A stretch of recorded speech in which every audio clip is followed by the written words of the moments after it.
ចំណងជើងរឿងសត្វកណ្ដូបនិងសត្វស្រមោចក្នុងរដូវក្តៅដ៏ស្រស់បំព្រងមួយសត្វកណ្ដូបមួយក្បាលកំពុងលោតកម្សាន្តច្រៀងរាំយ៉ាងសប្បាយរីករាយនៅក្នុងវាលស្មៅវាក៏បានឃើញហ្វូងស្រមោចមួយក្រុមកំពុងតែខំប្រឹងអូសគ្រាប់ថេងជាតិយ៉ាងធ្ងន់ត្រឡប់ទៅសម្បុករបស់ពួកគេវិញសត្វកណ្ដូបសាច់ចំអកឲ្យស្រមោចថាណែពួកស្រមោចអើយ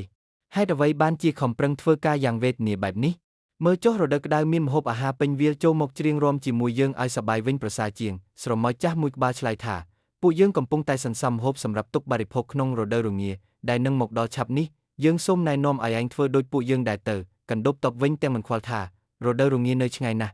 ឥឡូវយើងមានម្ហូបច្រើនណាស់ចាំបាច់បារម្ភធ្វើអ្វីប៉ុន្មានខែក្រោយមករដូវរងាក៏មកដល់វាលស្មៅដែលធ្លាប់មានម្ហូបអាហារក៏ប្រែជាគ្របដណ្ដប់ដោយព្រិលនឹងភាពរងាសត្វកណ្ដូបគ្មានអ្វីស៊ីឡើយវាក៏ចាប់ដើមសោយទៅនឹងរងាចិត្តស្លាប់ក្នុងពេលជាមួយគ្នានោះវាក៏ឃើញពួកស្រមោចកំពុងរស់នៅយ៉ាងមានក្តីសុខក្នុងសម្បុកដ៏កក់ក្ដៅនិងមានម្ហូបអាហារយ៉ាងបរិបូរណ៍ដែលពួកគេបានសន្សំទុកមេរៀននៃរឿងកុំរងចាំដល់ពេលមានអាសន្នទើបចាប់ដើមត្រៀមខ្លួនការខិតខំប្រឹងប្រែងនិងការសន្សំសំចៃនៅថ្ងៃនេះគឺជាការធានានូវសុវត្ថិភាពនិងសេចក្តីសុខសម្រាប់ថ្ងៃស្អែកចូលរៀនធ្វើជាស្រមោចដែលចេះមើលវែងឆ្ងាយជាងធ្វើជាកណ្ដូបដែលគិតតែពីភាពសប្បាយមួយគ្រា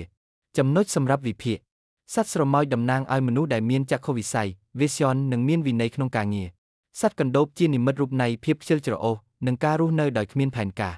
រដូវក្តៅនិងរដូវរងាតំណាងឲ្យឱកាសនិងវិបត្តិក្នុងជីវិតការរៀបចំតើការសន្សំចំណេះដឹងនិងទ្រព្យសម្បត្តិនៅពេលយើងនៅមានកម្លាំងមានសារៈសំខាន់យ៉ាងណាសម្រាប់វ័យជ្រា